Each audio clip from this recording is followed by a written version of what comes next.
지난 10일 한국 공군의 자랑 블랙이글스는 이집트의 피라미드 상공에서 에어쇼를 펼쳤습니다.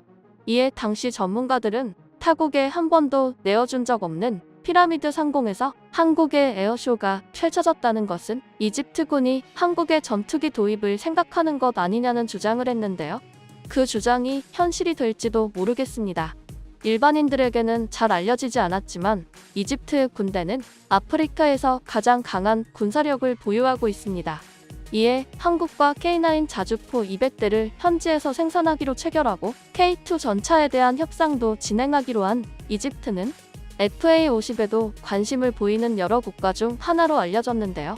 특히 카이 관계자들이 이집트가 만약 FA-50을 도입한다면 그 수량이 무려 100대로 예상돼 미국에 이어 두 번째로 큰 시장으로 보고 있습니다.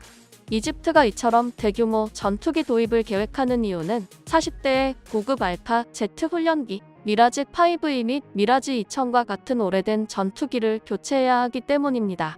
현재 이집트는 공군의 전투 능력 갱신을 포함해 군대의 현대화에 대한 포괄적인 프로그램을 시작하고 있습니다. 이에 이집트는 몇 년 전 러시아에서 미그-29 MME를 구입했고 미국의 CH-47F 치노크, 프랑스의 라팔 등을 추가 도입했지만 가격과 호환성 면에서 애를 먹은 것으로 알려졌습니다. 한편 원래 이집트는 러시아로부터 수호이 35를 도입할 것을 계획한 것으로 알려졌습니다. 그런데 왜 갑자기 한국에 FA-50을 도입하려는 것일까요? 이 원인을 알아보려면 우크라이나 사태로 촉발된 미러 대립 상황을 생각해야 합니다. 먼저 22일 러시아가 자랑하는 신형 다목적 전투기 수호이 35의 불안정한 위상이 우크라이나 전쟁 때문에 더 흔들릴 수 있다고 미국 언론이 보도했습니다. 이는 올렉시 그로모프 우크라이나군 부참모장이 우크라이나군에 의해 격추된 수호이 35 전투기가 24대라고 주장했기 때문인데요. 또한 수호이 35는 우크라이나의 낡은 전투기와 지상 부대들의 일정한 피해를 주고는 있지만 상대를 압도하지는 못하고 있다는 평가도 나오는 상황입니다. 이처럼 수호이 35의 성능 의심과 미러 대립으로 인한 제재 압박이 심해지자 이집트는 러시아로부터 24대에서 30대의 수호이 35를 도입하려던 계약을 취소하고 미국 F-15를 인도받기로 결정했습니다. 그런데 여기서 문제가 발생했습니다. 미국의 F-15는 비싸도 너무 비싸다는 것입니다. F-15는 한 대당 무려 5천억이 훌쩍 넘는 것으로 알려졌습니다. 정말 미국은 이것을 사라고 만든 것인지 의문마저 드는데요. 그리고 너무한 게 이렇게 비싼데도 생산 라인이 현저히 적어 구매를 하더라도 언제까지 기다려야 할지 예측하기조차 힘듭니다. 애초에 이집트가 미러 갈등 상황에서도 수호이 35를 구매하려던 것도 F-15의 너무 비싼 가격 때문이었습니다. 이처럼 이집트는 수호이 35도 F-15도 마음 편히 살 수 없는 상황이 됐습니다. 그래서 노후 전투기 교체와 전력 증강이 시급한 이집트가 눈독을 들이는 것이 한국의 FA-50인 것입니다. 미국의 F-15가 최고의 전투기일지 몰라도 5천억을 넘는 가격인 반면 한국의 FA-50은 대당 300에서 400억 수준입니다. 그리고 폴란드 도입부터 적용될 가능성이 큰 FA-50 블록 20이라고 해도 500에서 600억 수준으로 예상됩니다. 따라서 F-15를 한 대 도입할 가격으로 FA-50 블록 20은 넉넉 잡고 7대를 도입할 수 있는 것입니다. 심지어 FA-50 블록 20에는 A4 레이더가 탑재될 예정으로 4.5세대 수준의 성능을 누릴 수도 있습니다. 솔직히 이 점만 보더라도 이집트의 노후 전투기들이 2세대 전투기인 것을 봤을 때 엄청난 이득입니다. 그리고 다른 얘기이긴 하지만 이집트는 한국 방산뿐 아니라 인프라 건설에서도 한국을 신뢰하고 있는데요. 지난달 현대로템은 이집트에서 8천억 원 규모의 전동차 대량 수주를 따냈습니다. 여기서 8천억은 작년 현대로템의 전체 매출 2조 8,140억 원의 30%에 달하는 금액입니다. 그야말로 잭팟 중에서도 잭팟인 것이죠. 여기다가 이집트는 엘다바 원전 사업도 한국에 맡겼습니다. 한수원 관계자는 계약 상대방인 러시아 측에서 막바지 내부 절차를 밟고 있다면서 큰 이변이 없으면 계약 체결식은 이달 말 진행될 것이라고 밝혔습니다. 한국이 수주하는 원전은 2차분인데 먼저 1차 건설을 수주한 기업이 러시아 기업으로 한미 원전 동맹으로 수주가 어려울 것이라는 전망도 나왔었지만 미국 원전 기업들도 수주에 동참하며 한국의 수주가 성사되었습니다. 한편 이처럼 이집트가 차기 전투기로 FA-50 도입을 고심하고 있는 와중에 폴란드와의 본계약 일정이 발표됐습니다.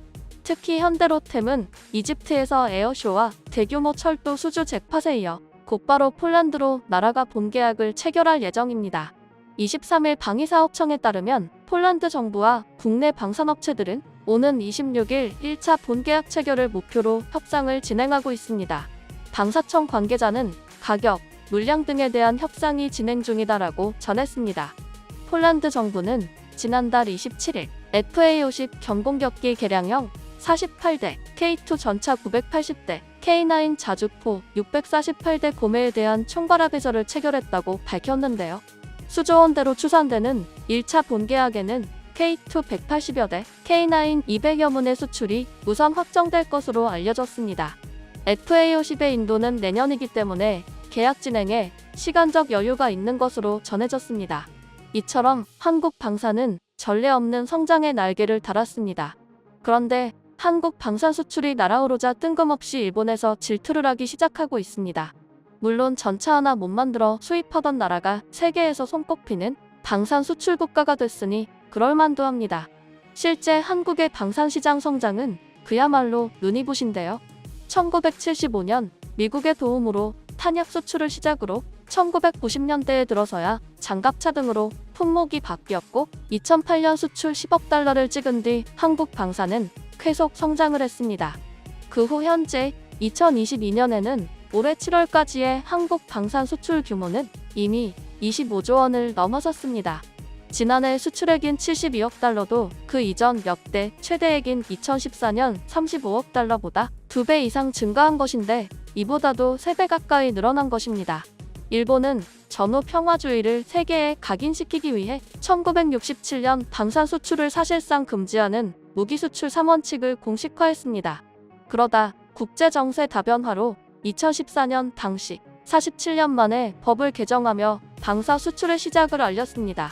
하지만 개정한 지 8년이 지난 지금 2020년 미쓰비시 전기가 필리핀에 감시 레이더를 수출하기로 했던 단 한 건에 그치는 처참한 상황을 맞았습니다.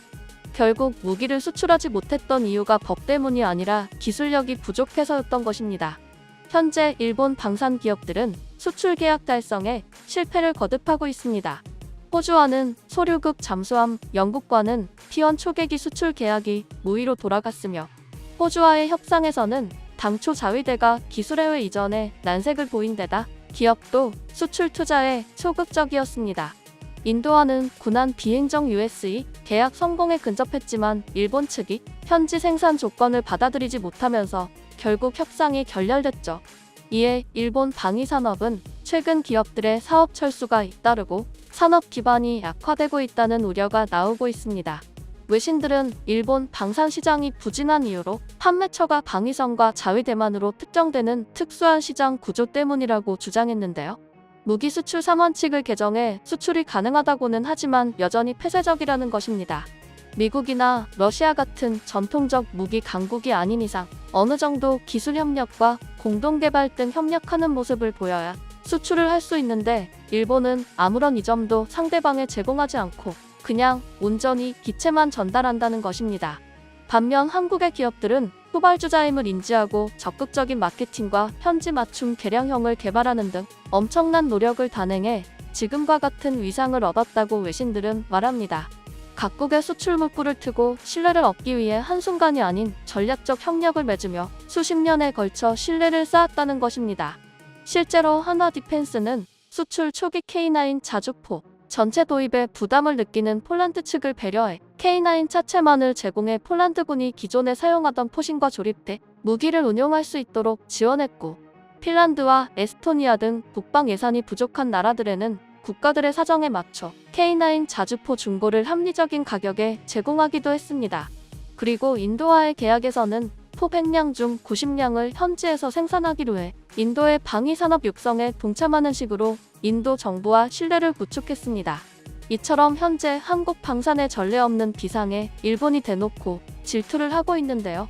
하지만 한국은 이에 신경조차 쓰지 않으며 유럽은 폴란드를, 아프리카는 이집트를 시작으로 한국 방산의 새로운 수출 시장을 개척하기 시작하며 방산 선진국으로 도약하고 있습니다.